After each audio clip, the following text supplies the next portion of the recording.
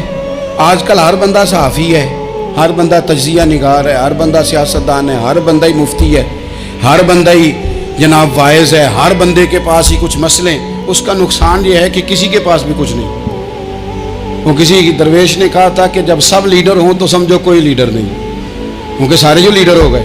میرے عزیز, ایک طرف ذہن کو رکھیں اور اپنے اس کام میں کمال پیدا کریں. حضرت مولا علی شیر خدا کو اللہ نے حکمت دی تھی. نبی پاک صلی اللہ تعالی وسلم کے صحابی حضرت عبداللہ ابن مسعود رضی اللہ تعالیٰ عنہ فرماتے ہیں, امام ابو نعیم نے لکھا ہے کہ حضرت عبداللہ ابن مسعود فرماتے ہیں نبی پاک صلی اللہ علیہ وسلم نے فرمایا اگر حکمت کے 10 حصے کیے جائیں نا, دانائی کے 10 حصے کیے جائیں, تو اس میں سے 9 حصے اللہ تعالیٰ نے حضرت علی کو عطا فرمائے ہیں اور ایک حصہ باقی لوگوں کو ملا ہے.